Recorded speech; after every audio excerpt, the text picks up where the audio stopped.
రేపు తెలంగాణకు ప్రధాని మోదీ రానున్నారు. సికింద్రాబాద్లోని పరేడ్ గ్రౌండ్లో జరిగే సభలో ప్రధాని పాల్గొంటారు.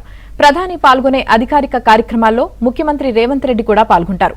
ప్రధాని మోదీ తెలంగాణలో 8,000 కోట్ల అభివృద్ధి పనులకు శంకుస్థాపనలు, ప్రారంభోత్సవాలు చేయనున్నారు.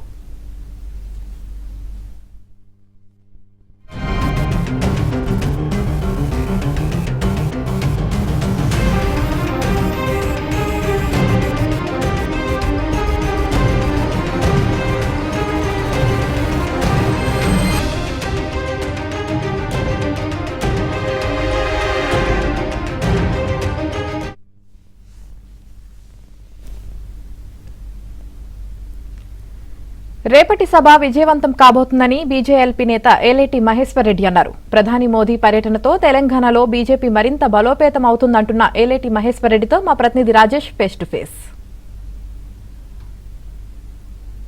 రేపు ఉదయం ప్రధానమంత్రి నరేంద్ర మోడీ సభకు ఏర్పాట్లన్నీ కూడా పూర్తయ్యాయి. తెలంగాణ నలుమూలల నుంచి పెద్ద ఎత్తున పార్టీ కార్యకర్తలను, party శ్రేణులను parade ground రప్పించేందుకు Bharatiya Janata party రాష్ట్ర శాఖ పూర్తి ఏర్పాటు చేసింది. ఎల్పీ లీడర్ మహేశ్వర్ రెడ్డి మనతో పాటు ఉన్నారు. సార్, రేపటి సభను ఏ విధంగా సక్సెస్ చేయబోతున్నారు? మోడీ రాకతో ఒకసారిగా మీ పార్టీ శ్రేణుల్లో జోష్ నిన్నట్టు కూడా కనిపిస్తుంది.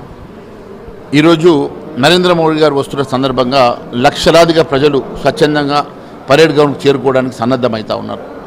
ఒకటొకటి రాష్ట్రాల్లో విజయకేతనం ఎగిరేవస్తూ వెస్ట్ బెంగాల్లో కాషాయ జెండా ఎగిరేసి నేరుగా తెలంగాణ రాష్ట్రానికి వస్తున్న సందర్భంగా 5 రాష్ట్రాల్లో 3 రాష్ట్రాల్లో బీజేపీ విజయకేతనం ఎగిరేసి నేరుగా అసాధ్యం అనుకున్నటువంటి వెస్ట్ బెంగాల్లో సుసాధ్యం చేసి అక్కడ మరి కాషాయ జెండా ఎగిరేసి నేరుగా తెలంగాణ రాష్ట్రానికి వస్తున్నటువంటి నరేంద్ర మోడీ గారికి ఘన స్వాగతం పలకడానికి, వారికి శుభాకాంక్షలు, ధన్యవాదాలు తెలియడానికి ప్రజలు సన్నద్ధమవుతా ఉన్నారు. మరి దానికి లక్షలాది మంది సరిపోయే విధంగా ఇక్కడ మేము అన్ని అరేంజ్మెంట్స్ చేశాము. మరి వారు స్వచ్ఛందంగా వచ్చి వారిని ఆశీర్వదిస్తూ ఉన్నారు. ముఖ్యంగా తెలంగాణ రాష్ట్రానికి నేనున్నాను అని భరోసా ఇవ్వడానికి నరేంద్ర మోడీ గారు వస్తూ ఉన్నారు. తెలంగాణ రాష్ట్రం కోరుకున్నటువంటి నిజమైనటువంటి తెలంగాణ సాధ్యం కావాలంటే అది డబుల్ ఇంజన్ సర్కార్ వల్లనే సాధ్యమవుతుందని, 10 సంవత్సరాలు టీఆర్ఎస్ ప్రభుత్వంలో అనేకమైనటువంటి అవినీతి అరాచకాలతో పాటు తెలంగాణ రాష్ట్రం ధ్వంసమైందని, తెలంగాణ రాష్ట్రంలో 27 నెలల కాంగ్రెస్ పాలనలో అనేకమైనటువంటి కుంభకోణాలు, అనేకమైనటువంటి అవినీతి ఆరోపణలతోటి అదే మాదిరిగా అనేకమైన గుళ్లను ధ్వంసం చేస్తున్నటువంటి ఈ బాబర్ సంస్కృతిని మరి నడిపిస్తున్నటువంటి రేవంత్ రెడ్డి ప్రభుత్వంలో విసిగి వేసాగినటువంటి ప్రజలు మరి నరేంద్ర మోడీ గారి వల్లనే వారు కోరుకున్నటువంటి తెలంగాణ సాధ్యమవుతుందని, నరేంద్ర మోడీ గారికి మరి మేమున్నామని నిలబడడానికి ప్రజలు లక్షలాదిగా తరలి వస్తూ ఉన్నారు.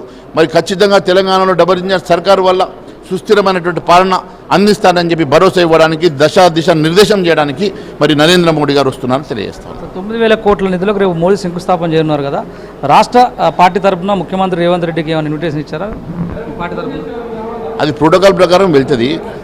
9,400 కోట్ల రూపాయల తెలంగాణ అభివృద్ధి కోసం నరేంద్ర మోడీ గారు శంకుస్థాపన చేసి తెలంగాణ ప్రజలకు అంకితం చేస్తూ ఉన్నారు.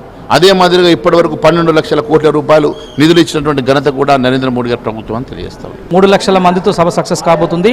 మోడీ సభ తర్వాత రాష్ట్ర ప్రభుత్వానికి చురుకలు కూడా అంటబోతున్నాయి. 9,000 కోట్ల అభివృద్ధి పనుల శంకుస్థాపన తర్వాత తెలంగాణలో కమలం పార్టీకి మరింత జోస్ పెరగబోతుంది. పార్టీ శ్రేణులలో పార్టీ కార్యకర్తలు ఇప్పటికే ఒక పూర్తిస్థాయి కాన్ఫిడెన్స్ కూడా నిండింది. దాదాపు 10 ఏళ్ల పీరియడ్లో బీఆర్ఎస్ పాలనలో కానీ, ఇప్పుడు 2.5 ఏళ్ల కాంగ్రెస్ పీరియడ్లో కానీ చేసినటువంటి ప్రతి అంశానికి సంబంధించినటువంటి విషయాలపైన రేపు మోడీ సభ ద్వారా ప్రస్తావించేటువంటి అవకాశం కనిపిస్తుంది. 2029 ఎన్నికల నాటికి భారతీయ జనతా పార్టీ రాష్ట్రంలో అధికారమే లక్ష్యంగా ఈ మోదీ సభ అనేటువంటిది జరగనున్నటువంటి అంశాన్ని భారతీయ జనతా పార్టీ నేతలైతే చెప్తున్నారు. కెమెరామెన్ నిరంజన్ రెడ్డితో రాజేష్, ఏబిఎన్ ఆంధ్రజ్యోతి, బీజేపీ కార్యాలయం నుంచి.